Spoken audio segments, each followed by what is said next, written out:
ndakaenda unoroora kwaZata. Ndaenda unoroora kwaZata ndobva ndanzi mari yako haisi kukwana. Ndobva ndanzi enda unotsvaga imwe mari. Kana waine mari pauchaiti mari ikwane tokupa mudzimai wako. Kuwana kwakasiyana changamire nebvudzi rekuti tese tinogera. Ndakanonoka kuchiwana mari iye. Ndobva ndazonzwa mudzimai wangu akutonzi akufambidzana nomunhu antoni mwana ikoko.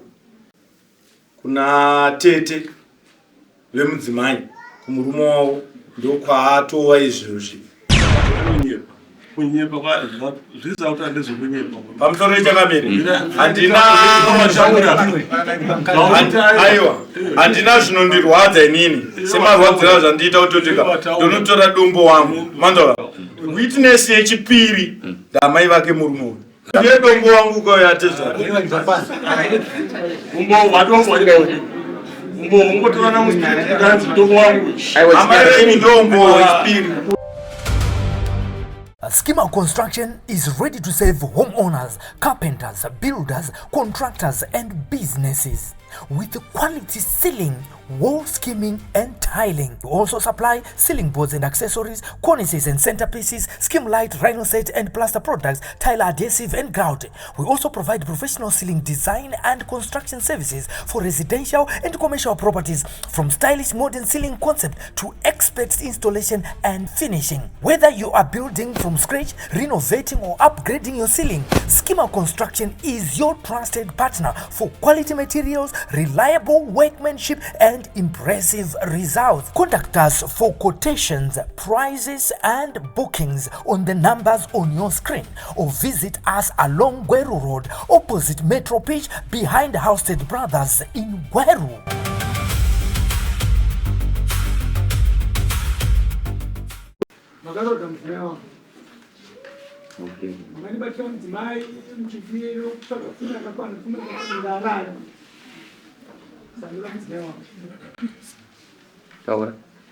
Pamusoro wechangamiri ndakaenda unoroora kwaZata. Ndaenda unoroora kwaZata ndobva ndanzi mari yako haisi kukwana. Mushemunge mudzimai ariko. Saka zvadaro ndobva ndanzi enda unotsvaga imwe mari. Kana waine mari pauchaiti mari ikwane tokupa mudzimai wako. Sho mudzimai kuwana kwakasiyana changamire nebvudzi rekuti tese tinogera. Ndakanonoka kuchiwana mari iye. Ndobva ndazonzwa mudzimai wangu akutonzi akufambidzana nomunhu antoni mwana ikoko.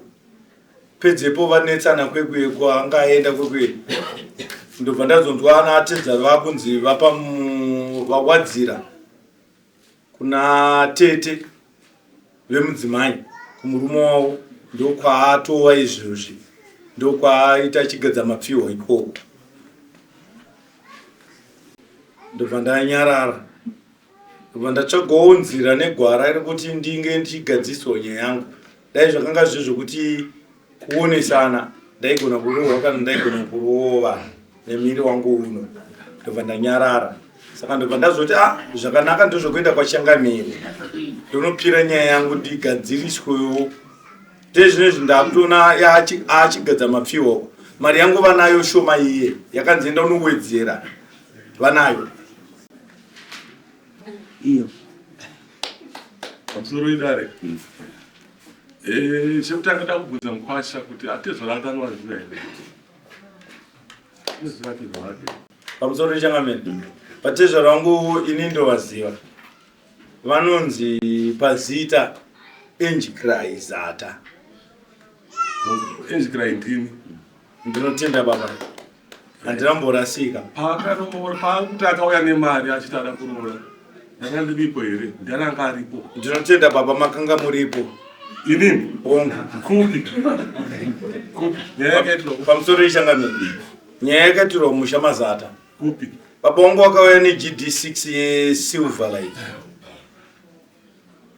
Vanhu vese vakatogara benji. Kana dai vamwe vacho kwaZata dai vanga varipo izvozvi vaigona kunditsanangurira kuti shuwa vakanga vasipo kana kuti vakanga varipo. inini handaizoita semunhu anozungaira pfungwa kana kuti akutanga kupenga kuti ndinganyorese kuti enji crime. Ivo varivo baba vomusha mupi imomo ndobva ndanyoresawo ivapi ende shuwa musi iwoyo atezvara vangu vakanga varipo ivava vakatouya neGD6 yavoka yesilver apa pamusoro idare uyu mukwasha zvakutaura zvese zvemanyepo haana kubvira auya papa pedu kwasha zvakaita akatizisa hanzvadzi yangu anogara nayo ndobva anoita mwana hanzvadzi ndiro haana kuunza kana tsvakirai kana kuti mbonano hapana chaakaunza takagara takaisa pachachauya kwasha haana kuuya akazonetsana nemwana uyu mwana ndobva adzoka kumusha takati chiko chanetsi zvakanzi murume ane mukadzi wake inini ndatazogara naye ndotagara pamusha tagara pai uyu haana kubvira auya pamusha poendi yatakutora ndeuyu hatimuzive uyu haana kuuya pamusha pedu vabereki vangu inini chaiwana havabva umuzive vakashaya zvavo asi haana kuuya paukauya vabereki vangu arapenyu pati panomutaura kutaura muchiti mukwasha uyu akauya akatora mwana wedu akagara naye vakaita vese mwana ndizvo akazodzoka mwana kubva kumurume pamuri akutsanangura maganga achita kumurume saka muzive pamusika papenyu uye haana kusvika akatizisa da kuti munyatsotsanangura zvinonyatsokuutsanari kuti mukataura muchiti handimuziva asi muchipa nhoroono ndozvakaitika kunoti munomuziva asi chaasina kukurorerai chete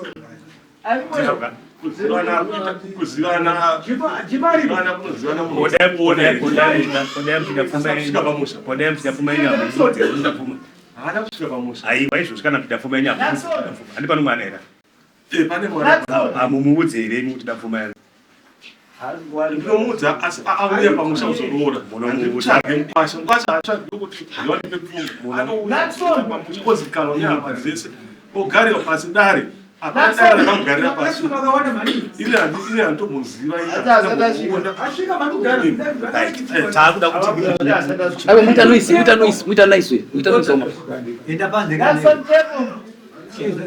chatikuda isisu toda kuti muchipindura kuti akakupai mari shuwa here mari akakupai here akakupai mari shuwa zvamari chakatipa kana sendi haana iye hatimuzive musha mwedu haana kuti mushipinda musha mwedu haana kuti musvikanagogoyi haana hatimuzive pamusoro ichangamira handiti mabata mashoko ari kutaurwa naatezvana handigona kutaurwa nouyu nekuti vandi kutonga nawo ndaatezvara vangu handiti mabata mashoko mese manzo changamire nemakurukota mabata mashoko nasekretary wanyora maminutes handiti kana munhu akaenda manzoka ari dombo manzoka ndichida vaenzi mwana wamaster chida vaenzi manzoka upenyu ariko maongera aiwa kana ndataura kuti maongera ndataura mutombo wavo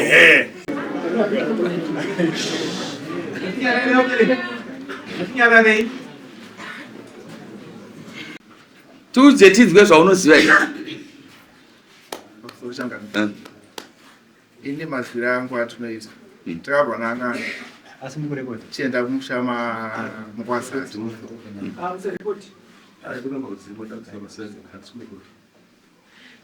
taura tienda musha mazata taitine mwana wekwazata unyaruki naye wataida kanoubisira pfuma ipomo saka tasvikako takasvika taitine grosari redu takaenda nekamotokarika 120 tanga tinango panguva dzachinzuzi patasvika tatinobvisa grosari redu takabva pakunobvisa pfuma tobvati makanganisira ndipata mwana wedu toda $300 pa $300 tikasiya $150 ndova ratikasiya grosari redu. ndichiri kubvunza iwewe pamukaenda mukadzi uyu anga ano mimba here ndobva anga akazvitakura mimba yanga iri yenyu mimba yanga iri yenyu here alright makabvisa mari $150 negrocery. Vari pachipostori isatibhadharisana asi tinongoti Alright. Ndoupi wamukanoona kwaZata? paZata apapa avakauya nyange nechiti 6 avo vakasvika kana varendira avo asi vamwe vasi vapanapa hatina vatikuona Ini Fridge anga asipo. zvokusadzisa mazita manje. Mazvinzwa here wakomana Tikuzvinzwa. kuti pfuma yakawira? Mambo ndiye Sadombo. Right, Sadombo yoko wakauya. Ukasikuona panani? Nani? Mazita akatadza kuziva zvangu kuti uyu ndinhengi uyu ndinhengi uyu ndinhengi. Akanga ari mukuru ainzi baba ndiani? Zvokutadza kuziva manje kuti ainzi baba chaichai ndeupi nekuti makamba makati wandei. Asi imi ndivainzi baba kwara nekuti ndivainzi baba kwara mune GT6 nakwasvika makapaka kuti makati kuwana achina vauya vanhu chikafu chamaunza chinokwana vanhu vese avari panapa. Saka kutsarisa zvangu kuti ainzi baba ndeupi uyu ndeupi since ndipanga vanhu mushemo. List yezvamakauya nazvo munayo. Mari pamakanyorana kuti makatambudzana vanhu 150 munapo.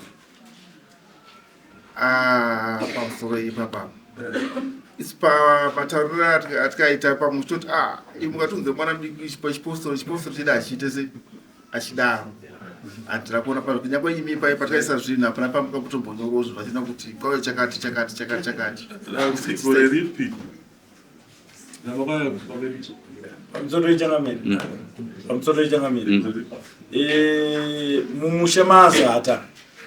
mumusha mazata mati kanopinda ava ndo baba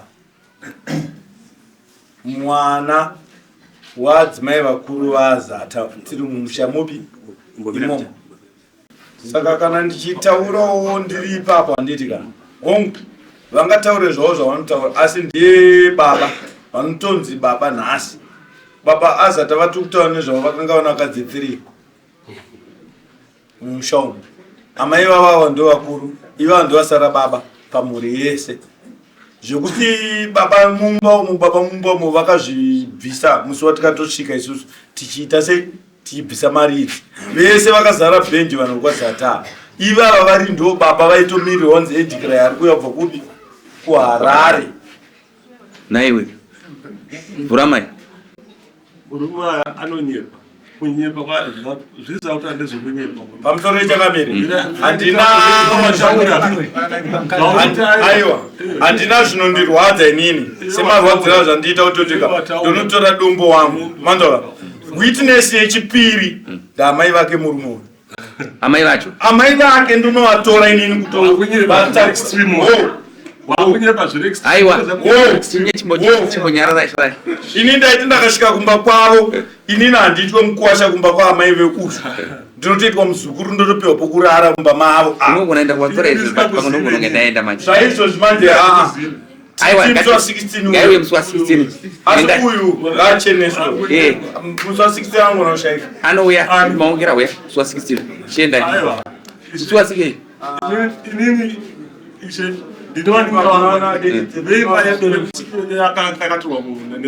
uya navo vese uyawo navo vese pandakatumira samoni ndakati vakomana huyenyai panapa vari kuramba kuuya saka ndachikumbira kuti kana pane iwewe teerera unzwe iwewe naye Fridge munoitana chine ichi Fridge mwana kwandiri Fridge mwana ndini baba asara kwaZata ndo baba wacho wasara mudiki baba kwaZata ndo baba ndiwasara mudiki pano vese pana baba pana kaka panga anga ari mudiki wokupedzisira ndiwe angaro diki ndikureva kuti pana na baba teerera zvandicho ndiwe mudiki wokupedzisira urwani ndingasara vose vasara vana vako kunokudomboshava kao kune vakoma vari kuno vakoma vari kono vari apa saka tiri kuti iwewe uya novana vako anani Fridge tora nevana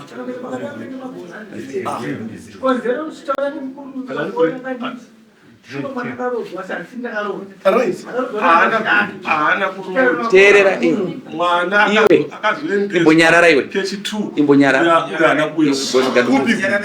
iwe nyarara iwe Yaita sake chitundo. iwe unoziva kuti uri mukwasha wangu iwe inichiyauna kundiroorera iwe uri mukwasha wangu ndiri kukuudza kachokwadi usade kutaura izvo zvisina ndiri kukuudza nhasi iwe uri wakwazata hauzondiri yatezvara veri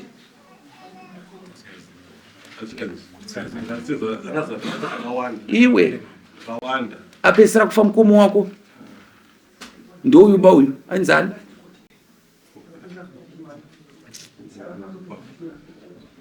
anga akakurirwa anga akada kutedzana nouyo mwana wako mukuru okunhingi kudomboshaka handipapedzisira mukomo wako wana anga asaraka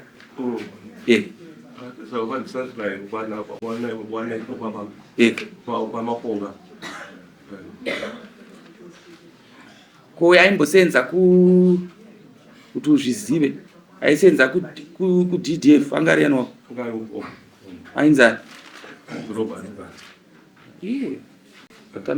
robert akasiya vakaimba mapango pambapeda achienda akana chaakabvisa pfuma vana vake venyu vakurira kana siendera mungandi papana hauzvizive izvozvo iwe usingazvizive kuti robert ndozvaakasiya akasiya vanhu vatatu mazuva ano acho kutaura ana stanford vaya ndotokwirira dani iwe murove nesamunhu ndomutonga musi wa 16 ndiri kunyepa izvandikuta